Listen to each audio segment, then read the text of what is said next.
dito ang naiipit sa napakalupit na traffic. At kung ikaw ay naiipit, ay nag-iinit din ba ang iyong ulo? Huwag kang mag-alala. Marami kang karamay ngayon. Lalong-lalo na yung mga driver. Dito lang, banda sa CCP Complex.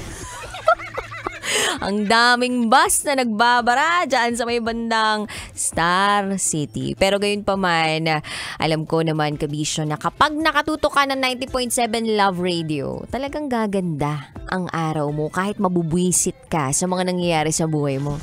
Kasi hello, kapiling mo, ang babaeng naniniwalang hindi man ako palaging may pira. At least palagi naman akong maganda. This is me, the one and the only DJ Rakitera. And today, Saturday, wala tayong babasahing secret file.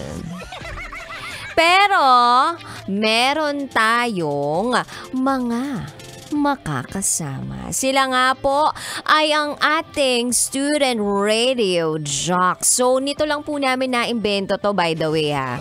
Nito lang, pagpasok lang ng taon ng 2024, bali third episode na po ito ng Love Radio Academy, kung saan nag-guest po kami, or actually nag-iimbita kami ng mga estudyante na gustong maging DJ.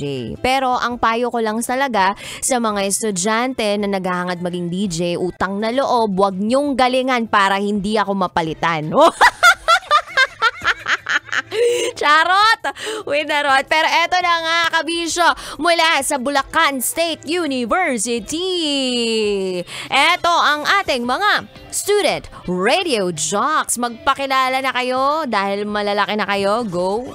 Hooray! Isa sa inyong makakasama ay ang inyong kumare na at kumpare pa na medyo OA. Walang iba kundi si DJ Ray Ray. And syempre makakasama niyo rin si DJ Justin. In na in sa mga usapin. Ay, DJ Ray Ray and DJ Justin.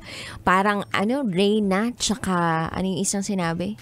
Justin, in na in siya. In na in. Hindi, parang kanina may sinabi ka sa tagline mo, Reyna. Kumare, kumpare. Hindi pa, mali pala yung pagkarinig ko. Ibig sabihin parang tumatanda na ako kasi nabibingi na ako, no? OMG. Parang kasi pakinig ko parang Reyna something. Oo. Mali pala. Bungol pala ako.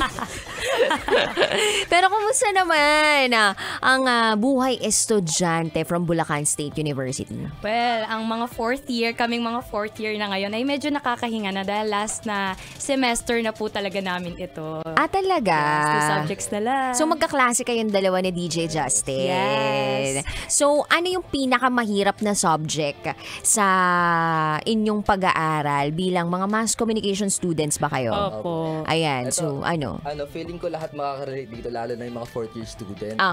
Thesis talaga. Sobrang hirap niya, as in, dito namin binuno lahat ng mga effort namin, yung time, and maging yung budget talaga. And sobrang hirap niya. And talaga challenge siya kami nito. Pero ayun, buti na lang at na-survive namin siya. So tapos na yung thesis ninyo? Yes.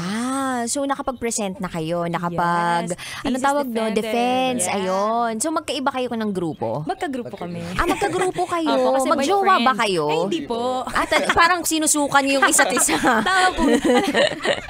Hindi. So magkaibigan lang talaga Opo. kayo. Hindi kayo nagkaroon ng love interest sa isa't Wala isa. po talaga. Talaga. Mabuti naman. Mabuti naman. Pero may kanya-kanya kayong jowa. Wala din Wala naman po. po. Baka nag-aabang lang kayo. Gumawa ng issue si DJ Rocky. But anyway, so thesis, napakahirap ng thesis. Opo.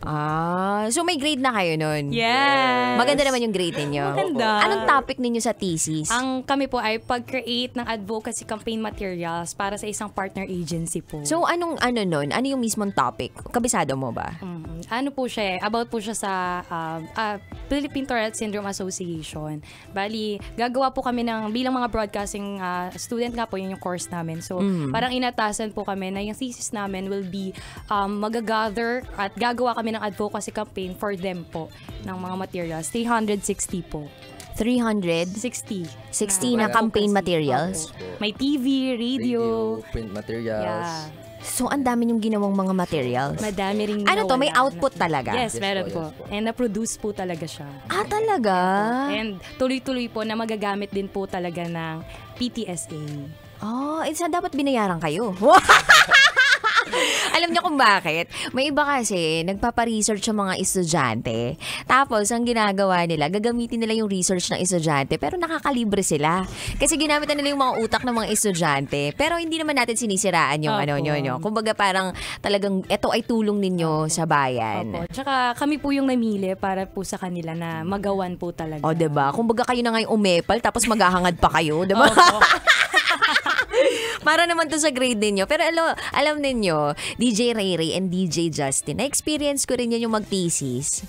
Pero hindi siya yung yung worst subject ko ever eh. Kumbaga parang nag-enjoy ako gumawa ng thesis. Alam mo kung bakit? Bakit po? Kasi yung amin naman, promotion of OPM. Oh. So parang communication tool in the promotion of OPM. ganda. Diba? So, gumawa kami ng concert. Yun yung nangyari. Tapos, ang ganda ng grade namin kasi naging best in thesis kami. Wow. Diba? Nagbubuhat talaga ako ng bangko ngayon. Hindi, pero eto talaga yung subject na sobrang, parang hindi ko masyadong magets. Alam mo kung ano? Yung math. The MMW? Diba? Yung mga algebra. Diba? Anong point ng pag-aral mo ng algebra sa kinukuha mong kurso? Totoo. Diba? Alam mo, pagkatapos kong gumraduate ng Masscom, never kong nagamit yung algebra.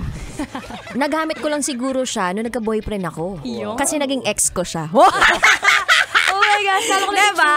Kasi ex, But anyway, wala lang. Kumbaga, napakakulay talaga ng buhay estudyante. I'm looking forward sa ating kwentuhan ngayong afternoon ito. And I'm sure maglalaf-lafan tayong lahat. 3 po kami maglalaf-lafan. In Tagalog, magtatawanan kami. Okay? So, kapiling mo hanggang alas 6 ng gabi si DJ Rakitera. DJ Ray Ray. And DJ Justin. Dito lang yan sa Love Radio Academy sa stasyong number 1, 90.7 Love Radio. So, eto muna ang kanta mula kay Kichi Nadal. Alam niyo kung anong kanta ni Kichi Nadal na to? Ay, favorite yung mga kantang may bukas pa. DJ Ray Ray, bakit nang may bukas pa? Patunayan mo naman na bata ka. Ito yung yung hindi dapat daw magsalita. Kasi mabaho yung hininga. Wag na wag mong sasabihin. Sasakyan si ka.